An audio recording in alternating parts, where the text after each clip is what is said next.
আমাদের মাননীয় স্বরাষ্ট্রমন্ত্রী আলহামদুলিল্লাহ উনি সব দিক দিয়ে দক্ষ, উনি সব মন্ত্রণালয়ে কিন্তু প্রক্সি দেন, কিন্তু উনি আইন শৃঙ্খলা রক্ষা করার ক্ষেত্রে আমি মনে করি ব্যর্থ হয়েছে। যে সরকারের কাছে নিজের দলের লোকের জীবনের নিরাপত্তা নাই, সেই সরকারের কাছে বাংলাদেশের সাধারণ মানুষের জীবনের কি নিরাপত্তা আশা করা যেতে পারে? বাংলাদেশের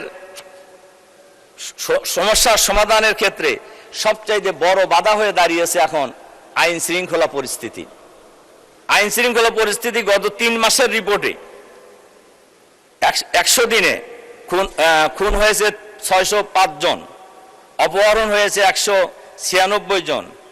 এটা হলো টিআইবির রিপোর্ট, এবং সেই রিপোর্টে বলা হয়েছে যে খুন যে হয়েছে 605 জন, এর মধ্যে সরকার দলের লোক খুন হয়েছে 288 জন।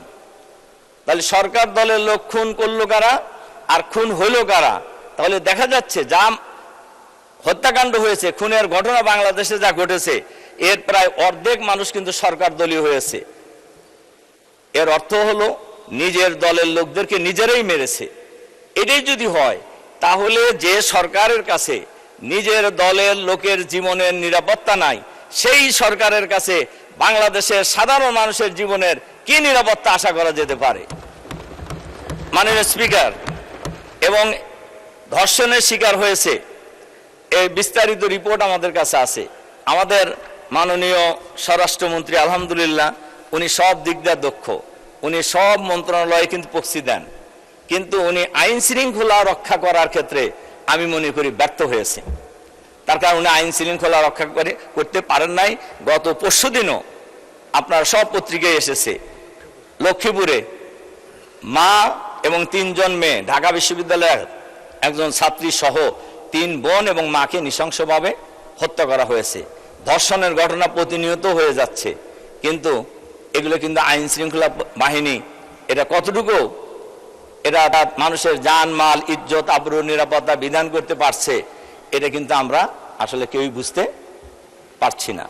মাননীয় স্পিকার, মাদকের ব্যাপারে এই এখনই একটা বিল দেখলাম যে আমাদের মাননীয় স্বরাষ্ট্রমন্ত্রী বিল আনছেন মাদকের বিরুদ্ধে, কিন্তু মাদক আজকে এই পার্লামেন্টের আমরা সবাই, সরকারি দল বিরোধী দল, আমরা কিন্তু সবাই ঐক্যমত পোষণ করেছি যে মাদক একটা ক্যান্সার, এই ক্যান্সারের মতো একটা জাতিকে ধ্বংস করে খাচ্ছে, কিন্তু মাদক বন্ধ হচ্ছে না। মাদক সেবী এবং মাদক সেবীর সংখ্যা এখন একটা রিপোর্ট অনুযায়ী 83 লাখ, এর সিংহভাগই হলো যুবক।